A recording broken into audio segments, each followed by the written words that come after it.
Maka dari itu kami buat di sini antara harapan dan realita, kendala program susu gratis dalam kemajuan industri persusuan nasional. Di sini tentunya kita semua, kami mahasiswa itu sangat bahagia dengan kabar ini. Apalagi saat ini peraturan yang setara dengan Inpres nomor 2 tahun 1985 itu akan sedang digodok ya, betul ya Pak Gubernur? Ya itu, mungkin bisa lanjut. Kita lihat slide saja. Oke, sebelum kita ke depan, kita lihat dulu bagaimana cara pemerintah kita di zaman dahulu sejarah itu membangun peternakan persusuan di Indonesia. Itu melalui kebijakan yang payung hukumnya jelas dan itu cukup tinggi secara presiden. Yang pertama itu sebelum Inpres tadi yang saya sebutkan, itu ada SKB 3 Menteri tahun 83. Itu keputusan dari 3 menteri. Pertama Menteri Pertanian, Kementerian Perekonomian, dan Kementerian Perdagangan dan Koperasi. Itu melakukan kebijakan untuk memaksa IPS menyerap total produksi susu dalam negeri agar tidak kejadian seperti yang kemarin di Pasuruan dan juga seperti itu. Kemudian setelah melihat itu, pada itu Presiden Soeharto mengumumkan Inpres nomor 2 tahun 1985, instruksi langsung Presiden terhadap kementerian terkait dalam upaya integrasi koordinasi pembinaan persusuan nasional. Nah, mengapa saya bilang tadi setara Inpres itu penting dibuat lagi saat ini? Karena jika peraturan atau UU itu hanya setara kementerian salah satu kementerian misalnya Kementerian Pertanian aja gitu, itu tidak mungkin kuat. Kenapa? Karena untuk program sebesar ini itu dibutuhkan berbagai macam, seperti yang Pak Agung sebutkan, berbagai macam stakeholder dan berbagai macam kementerian. Contoh misalnya untuk penguasaan lahan itu kan butuh Kementerian Pertanian misalnya, terus untuk impor Kementerian Perdagangan. Maka dari itu kenapa pada itu Presiden Soeharto Inpres ini tuh ditujukan kepada ada 7 kementerian, 7 pihak, ada sekitar 5 kementerian dan 2 pihak lain. Ya tadi kementerian yang disebutkan, ada Kementerian Kesehatan juga, termasuk pejabat-pejabat gitu. Artinya perlu ada integrasi antara kementerian ini. Contoh misalnya tadi untuk ternaknya yang ngurusin Kementerian Pertanian, untuk impornya Kementerian Perdagangan dan lain-lain, untuk skema perekonomian dalam negaranya itu perlu Kementerian Koperasi. Nah, kemudian apa saja yang sudah dibangun kebijakan real di masa saat itu contohnya adalah pembangunan badan pengembangan peternakan seperti yang disebutkan di Lembang, Singosari, Batu Raden, itu dibangun pada saat itu. Kemudian pembangunan koperasi susu secara masif se-Indonesia pada saat itu yang hanya 11 hingga tumbuh selama 2 tahun, belasan tahun sampai 200 koperasi, dan sekarang menurun jadi 50 sekarang itu sekitar. Kemudian ada skim kredit murah, ini bantuan kredit murah untuk peternak kecil. Kemudian penyerapan total produksi susu dalam negeri. Pada saat itu, kemarin itu ada berita Mayor Jenderal Musdamil Arifin ini sebagai mantan koperasi saat itu, Menteri Koperasi saat itu diberi penghargaan karena membantu persusuan sangat baik itu, karena memaksa IPS menyerap susu segar lokal itu maksimal gitu seperti itu. Kemudian di sini saya coba bahas sedikit kendala industri persusuan nasional itu sebenarnya apa saja. Nah, di sini kajian kami sebagai mahasiswa itu menekankan pada sebaiknya pemerintah itu tidak perlu buru-buru terhadap fokus pada impor sapi ini gitu, tapi buru-burunya pada pengoptimalan apa saja yang ada di Indonesia saat ini di dalam industri persusuan ini gitu. Tadi kan dinilai dari 2005 sampai 2009 itu kan bertahap, bertahap, tapi kan apakah dalam 5 tahun itu cukup juga untuk mempersiapkan infrastruktur yang ada? Maka dari itu saya bagi 3 di sini. Ada infrastruktur yang terbatas, produktivitasnya rendah, dan rendahnya konsumsi susu per kapita. Nah, yang saya pelajari di fakultas ini, peternakan, itu komponen dalam susu peternakan seperti yang Bapak Ibu bisa lihat semua di sana ada. Itu kan begitu kompleks ya. Tidak hanya ternak, tidak hanya pakan, dan tentunya pakan itu nomor 1 yang kasih bahas selanjutnya. Lanjut. Pertama ini infrastruktur yang terbatas. 90% saat ini kebutuhan susu nasional atau susu segar yang dihasilkan itu dari peternak rakyat, di mana peternak rakyat tersebut ini hampir 70% itu tidak mengetahui praktik-praktik yang modern dan tentunya tidak memiliki alat-alat yang modern juga. Kalau kita mau mendorong sampai tadi berapa 20 liter per kapita, itu tentunya kan membutuhkan peralatan infrastruktur yang baik, entah untuk produksi dan distribusi. Nah, pertanyaannya kan membangun persusuan di luar Jawa dari hulu hingga hilir persiapannya sejauh mana? Untuk yang paling sederhana lah gitu, kalau ada ternak datang mau simpan di kandang di mana lah gitu, kandang belum siap. Kemudian jalannya tadi kan Pak Agung bilang jalan infrastruktur di luar Jawa ya tentunya tidak baik juga gitu, itu membutuhkan waktu. Selanjutnya produktivitas rendah. Ini kan seperti kita tahu ya, sebagai mahasiswa peternakan, teman-teman, pakan itu 70% cost produksi paling tinggi kan. Itu paling penting lah untuk produktivitas di samping genetik ya. Nah, produksi sapi Indonesia itu segitu 10-15 liter per hari, sedangkan di Eropa lebih dari 20 liter. Maka tadi Brunei itu sampai situ, hebat. Nah, masalah pakan ini krusial sekali untuk pertama bagi saya untuk dikembangkan pertama kali oleh pemerintah. Kenapa?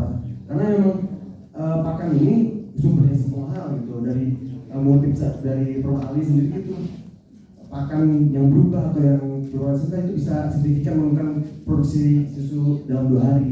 Kemudian, nah contohnya apa? Contoh realnya misalnya hijauan, karena susu sapi perah itu atau ternak perah mungkin lepas dari hijauan ya untuk lemak. Konsepnya juga perlu, tapi hijauan untuk beda dulu. Hijauan saat ini di ternak itu kan tentunya masih bisa tumbuh boreum atau rumput gajah, kemudian king grass, tapi hijauan-hijauan berkualitas tinggi dan leguminosa misalnya itu belum dikembangkan banyak. Padahal itu sangat penting. Bahkan ada pendapat dari salah satu peternak di New Zealand orang Indonesia itu Pak Abdul Jabar itu bilang kalau misalnya peternak sapi perah tanpa alfalfa, di salah satu alfalfa itu leguminosa itu sulit untuk jalan karena alfalfa ini greenhouse. Ini salah satunya saya sampai paparkan data skripsi saya. Itu kebetulan soal alfalfa tropik. Jadi Fakultas Peternakan ini oleh program Sriwijaya itu mengembangkan alfalfa tropik yang sudah terapi di Indonesia. Tetapi apa permasalahannya? Saya akan sebutkan. Ini contohnya alfalfa sudah digunakan di Green Fields. Itu perusahaan besar di Malang itu sudah menggunakan alfalfa, sudah sadar gitu.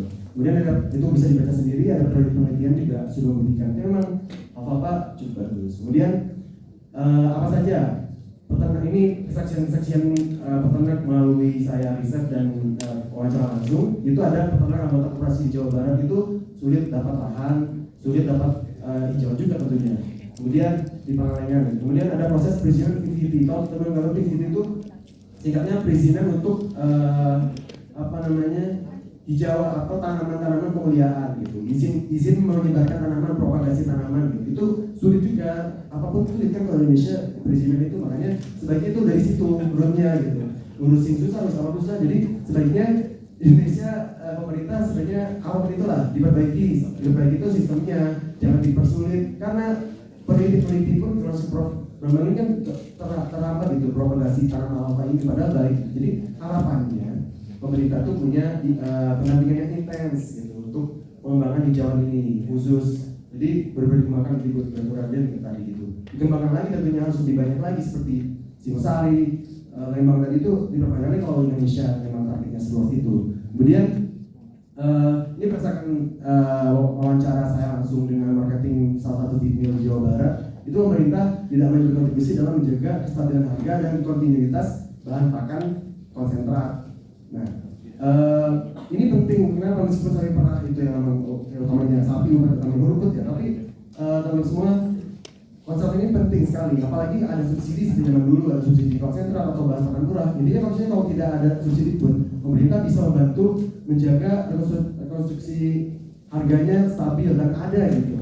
Atau mengoptimalkan dalam bisnis sosial lain, mengoptimalkan bahan pakan lokal yang setara kualitasnya. Tapi kan kita masih belum punya ya, ada beberapa yang punya misalnya SBM, CGR, kita masih belum perlu impor. Nah itu harapannya pemerintah bisa lebih fokus ke situ, ke pakannya itu harapannya bisa lebih fokus gitu Pak. Karena ini penting sekali. Nah itu kata visi saya, alfalfa ini saya melakukan penelitian langsung, alfalfa itu paling tinggi gitu ya, jika seperti itu. Lanjut. Nah ini saya langsung solusi kebijakan yang dapat diterapkan. Saya bagi menjadi 3 segmen. Pertama itu pendampingan industri pakan. Lagi pakan, karena pakan yang paling utama di peternakan kan. Rekonstruksi tadi yang saya sebutkan, atau menjaga bahan baku lokal dengan memprioritaskan kebutuhan nasional. Contoh misalnya, kalau misalnya memang kita sepakat, pemerintah sepakat, masyarakat sepakat semua untuk mengembangkan peternakan secara serius, artinya bahan pakan yang hasil pertanian itu juga perlu dikembangkan, perlu diperhatikan secara serius. Contoh misalnya bumi sawit yang biasanya diimpor, mungkin bisa diatur lagi pembagiannya untuk diupayakan di Indonesia. Kemudian pengolahan masif mengenai crop residue dan crop byproduct sektor pertanian. Bahan pakan konsep itu kan artinya dari sisa-sisa pertanian kan. Nah itu mungkin pemerintah punya program Pak untuk mengelola sektor pertanian itu juga diperhatikan bagaimana hasil sisa-sisanya itu dikelola untuk jadi bahan pakan konsentrat. Kemudian penyediaan lahan khusus HMT ini penting sekali. banyak sekali kan HGU mungkin yang sudah habis masa perizinannya kan bisa disikat lah sebenarnya gitu. Di apa namanya? Diteliti lebih lanjut lagi. Perizinan khusus HMT ini penting karena kalau kita mau mencapai produksi susu tadi 20 liter per hari, itu ya pakannya juga harus bagus, gak mungkin sembarangan tadi itu pakan harus hubungannya sama lahan. Ketersediaan lahan ini harusnya jadi perhatian serius juga. Terutama nih PPP dan juga Bapak sebutkan juga. Kemudian bangunan human kapital dan infrastruktur itu penting juga. Peningkatan kualitas pertanian lokal mungkin ya saya akui memang banyak dari dinas peternakan daerah. Kemarin saya KKN di Lombok pun ya ada. Saya bersama dinas peternakan UPTD untuk sosialisasi. Tetapi sayangnya sosialisasi tersebut tuh kami nilai, kami berikan survei juga ternyata memang tidak terlalu signifikan membawa pengaruh untuk secara pengetahuan gitu Pak. Nah terus kami coba belajar lagi, kami cari tahu lagi ternyata metode yang paling efektif itu adalah pendampingan. Jadi harapannya, contoh misalnya ada program sarjana, satu sarjana atau desa. Sarjana misalnya sekian persen dari universitas diambil oleh dinas peternakan atau dinas peternakan untuk menjadi sarjana satu desa gitu. Itu mendampingi, jadi dia benar didampingi gitu, ada KPI-nya, di performance index, itu ada OKR-nya tiap hari, itu perlu. Jadi karena saya buktikan sendiri, waktu saya KKN itu salah satu program saya itu 2 bulan, KKN 2 bulan kan, sekitar satu setengah bulan, karena setengahnya itu survei kan. Itu saya dampingi, benar-benar dampingi secara intens ya alhamdulillah ada peningkatan pengetahuan. Soalnya saya adakan evaluasi kalau proses ada proses gitu ya, mungkin alhamdulillah sedikit gitu. Itu contoh. Terus kemudian kebijakan pendorong tumbuhnya industri pengolahan SDM IPS kecil.